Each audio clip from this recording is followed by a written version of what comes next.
मित्रांनो, अबोली या मालिकेच्या आजच्या भागात अंकुश व अबोली भानावर येतात व एकमेकांच्या मिठीतून लांब उभे राहतात। त्यानंतर अंकुश लगेच जाऊन दार लावतो तर अबोली बोलते, सॉरी सर, ते तुम्ही मला अचानक खेचलं ना तर माझ्या साडीत पाय अडकला आणि म्हणून माझा तोल गेला। तर अंकुश बोलतो, सॉरी बोलायची गरज नाही आहे, खरं तर मीच जोरात ओढलं तुला, कारण इथे जास्त वेळ दरवाजा उघडा ठेवता येत नाही ना। व तो अबोलीला विचारतो, पण तू इथे कशी काय? तर अबोली सांगते, सर ते तुमचं सामान घेऊन आली आहे।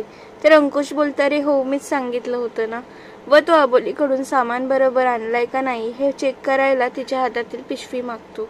त्यानंतर तो सामान चेक करत असतो तर अबोलीचं लक्ष आजूबाजूला जातं तर घरात खूप धूळ असते।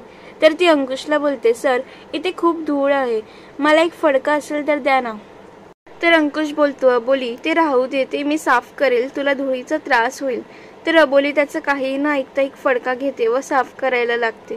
तितक्यात अंकुश सामान चेक करत असताना अंकुशला सामानात एक लहान मुलांची दुधाची बॉटल सापडते।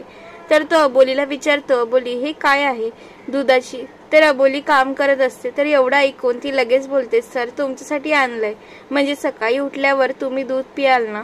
तर अंकुश बोलतो, मी काय लहान आहे का याच्यातून दूध प्यायला? तर अबोली बोलते, मग काय झालं सर? ती पावडर टाकायची, थोडं पाणी टाकायचं, उखळायचं व बोलते, थांबा मी करून देते तुम्हाला। तर अंकुश ती बॉटल हातात घेऊन अबोलीच्या पुढ्यात येतो व तिला विचारतो, याच्यातून दूध पियायचंय का मी? तर अबोली गमतीने म्हणते, सर काय आहे हे, तुम्ही अजून यातून दूध पितात? तर अंकुश मोठ्याने बोलतो, मी? तू आणली आहे ही बॉटल? तर अबोली बोलते, सर मी नाही आणली ही बॉटल। तर अंकुश सांगतो, अगं मी आता या पिशवीतून काढली। तर अबोली विचारते, पण मी का आणेन? आणि मी तर बॉटल विषयी बोलतच नाही आहे, मी तर मिल्क पावडर विषयी बोलते। आणि अबोली हसत म्हणते, कसं दिसेल ना तुम्ही या बॉटल मधून दूध पिताय? तर अंकुश तिच्याकडे बघत राहतो तर अबोली लगेच गप्प होते व पदर घेऊन दुसरीकडे जाऊन पुन्हा हसू लागते। तर अंकुश विचारतो, काय झालं हसायला? तर अबोली सांगते, तुम्ही या बॉटल मधून दूध पितानाचं चित्र माझ्या डोळ्यासमोर आलं म्हणून मला हसायला येते व सॉरी बोलते।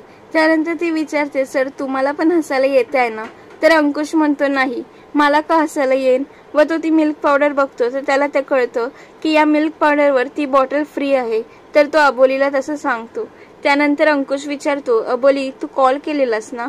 तर अबोली सांगते, मी नाही केला होता, नीताताईंनी केला होता, मी तिथे नसताना त्यांनी माझा फोन घेतला आणि तुम्हाला कॉल लावला। तर अंकुश अबोलीला नीतापासून लांब राहायला सांगतो व बोलतो, त्या नीतावर माझा काडीचाही भरोसा नाही आहे। तर अबोली बोलते, नाही सर, नीताताई आता बदलतायत, त्यांनी माझ्यासाठी साडी देखील आणली होती। व ती अंकुशला नीताला माफ करायला सांगते। तर अंकुश बोलतो, ते सगळं जाऊ दे, तू बस, मी तुला पाणी देतो। तर अबोली नाही बसणार म्हणून सांगते व त्याला झाडू आणि फरशी पुसायचा फडका मागते। तर अंकुश तिला सांगतो, ते सगळं राहू दे, ते मी करतो नंतर। तर अबोली त्याच्याकडे हक्काने रागात बघते व सर म्हणून ओरडते। तर अंकुशला तिचं सगळं ऐकावंच लागतं व लगेच तिला झाडू आणि फरशी पुसायचा फडका आणून देतो। तर अबोली घर साफ करू लागते।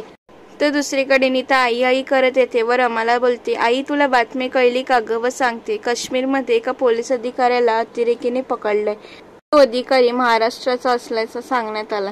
तर रमा घाबरते व बोलते, आपलं अंकुश पण तिथेच गेला आहे। व बोलते, मला तर आता धडधड व्हायला लागलाय। तर नाटकी नीता बोलते, आई तू नको काळजी करू, कसे आहे, अंकुश माझा भाऊ आहे ना, आणि ही बातमी ऐकून मला राहवलंच नाही। तर रमा बोलते, परत एकदा वाच ती बातमी, म्हणजे नक्की कुठे काय झालंय ते कळेल आपल्याला। तर नीता बोलते, पण अंकुश काश्मीरला नक्की कुठे आहे ते आपल्याला कसं माहिती असणार?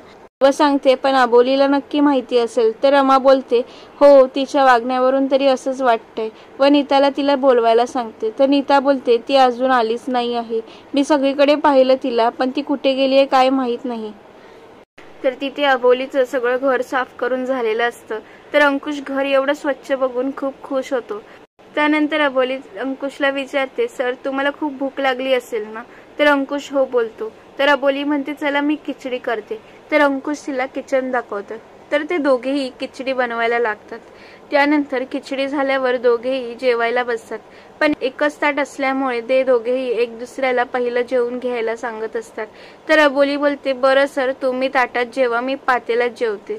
तर अंकुश बोलतो, आजी सांगते पातेल्यात जेवलं की अन्नाचा अपमान होतो। तर अबोली बोलते, सर मी आत बघून येते, काही ताट वगैरे मिळते का? व ती आत शोधायला जाते। तर अंकुश मनात बोलतो, अबोली माझं पहिलं आणि शेवटचं प्रेम नेहमी सोनियाच असेल आणि तीच पण माणूस म्हणून मी आपल्या नात्याची जबाबदारी नक्की पार पाडेन. तर अबोलीला काही ताट मिळतच नाही, तर ती ते अंकुशला सांगते. तर अंकुश माझ्याकडे एक आयडिया म्हणून सांगतो व तिला सांगतो की आपण एकाच ताटात जेवूया. आम्ही ट्रेनिंगला असताना मित्र जेवायचो एका ताटात, तसंच जेवू शकतो आपण पण, तुला चालत असेल तर. तर अबोलीला हे ऐकून खूप भरून येतं, तर ती हो बोलते. त्यानंतर अंकुश किचन मधून 2 चमचे घेऊन येतो व एक अबोलीला देतो तर एक स्वतःला घेतो. त्यानंतर खिचडीचा पहिला घास घेतल्यावर अंकुश अबोलीकडे बघतच बसतो. तो अबोलीला बोलतो, काय अप्रतिम झाली आहे खिचडी. त्यानंतर ते दोघेही जेवू लागतात. तर मध्येच अबोली बोलते, या सगळ्या गडबडीत सर एक तुम्हाला सांगायचंच राहिलं. व ती सांगते की सर, मी येत असताना मला शाळेतल्या मुलांनी 1 मेचा कार्यक्रमाविषयी सांगितलं व ते विचारत होते की दादा कधी येणार आहे म्हणून. तर अंकुश अबोलीला सांगतो की हा कार्यक्रम शाळेत गेल्या 4 वर्षापासून आम्ही साजरा करतोय आणि ही गोष्ट करायला मला सोनियाने सांगितली होती. बाबांच्या आठवणीमध्ये हा कार्यक्रम आम्ही उत्साहाने साजरा करतो, पण यावर्षी मला नाही जमणार. आणि अबोलीला म्हणतो, मी तुला काही पैसे देतो, तू ते राणे काकांना नेऊन दे, कारण त्यांना माहिती असणार की काय काय सामान लागतं ते. तर अबोली बोलते, मला आवडेल सर हा कार्यक्रम चिल्ल्या पिल्ल्यांसोबत साजरा करायला. तर खाताना बोलल्यामुळे अबोलीला ठसका लागतो. तर अंकुश तिला पाणी देतो व तिच्या पाठीवरून हात फिरवतो. तर अबोली त्याच्याकडे पाहतच राहते. तर अंकुश विचारतो, काय झालं, अशी का पाहते. तर अबोली सांगते, सर असं घर आवरून तुमच्यासाठी जेवण करून एका ताटात जेवून मी खरं संसाराचा एक दिवस का असेना मी अनुभव घेतला. व बोलते, माहीत नाही परत हे सुख नशिबात असेल की नाही. तर दुसरीकडे रमा पोलीस स्टेशनमध्ये येते व अंकुशच्या सहकाऱ्यांना विचारत असते की कुठे आहे माझा अंकुश. तर ते बोलतात, नाही माहिती. तर रमा बोलते, तुम्ही सगळे एकत्र काम करतात ना, तरी तुम्हाला कसं माहित नाही. त्याचा फोन पण लागत नाही आहे, पण मी त्याचा पत्ता शोधून काढणारच. व तिथून ती निघते. तर तिला कदम भेटतात. तर ती कदमला बोलते, तुम्ही तरी काहीतरी सांगा. माधव भाऊजी असते तर त्यांनी तरी काहीतरी सांगितलं असतं. तर कदम बोलतात, आई अहो इथे कोणीच तुम्हाला काही सांगणार नाही, कारण इथे कोणालाच काही माहीत नाही आहे आणि तुमच्या माधव भाऊजींना देखील माहीत नाही आहे. अंकुश सरांबद्दल तुम्हाला एकच व्यक्ती सांगू शकते, ती म्हणजे त्यांची बायको. तर रमा आश्चर्याने विचारते, अबोली आहे. तर कदम सांगतात, हो, प्रोटोकॉलनुसार त्यांना सगळी माहिती देण्यात आली आहे. तर पुढील भागात अंकुश अबोलीला विचारतो, तुला इथे येताना कोणी पाहिलं तर नाही ना. तर अबोली सांगते, नाही, कारण मी येताना माझ्या जागेवर उशी आणि पांघरून ठेवून आली आहे. तर अंकुश बोलतो, अरे वा अबोली, हुशार झाली आहेस. तर अबोली बोलून जाते की हां, बायको कोणाची आहे. तर दुसरीकडे रमा अबोलीकडे अंकुशच्या काश्मीरचा पत्ता मागत असते. तर रमा खूप भडकलेली असते. तर रमाचं हे रूप पाहून अबोली देखील खूप घाबरते.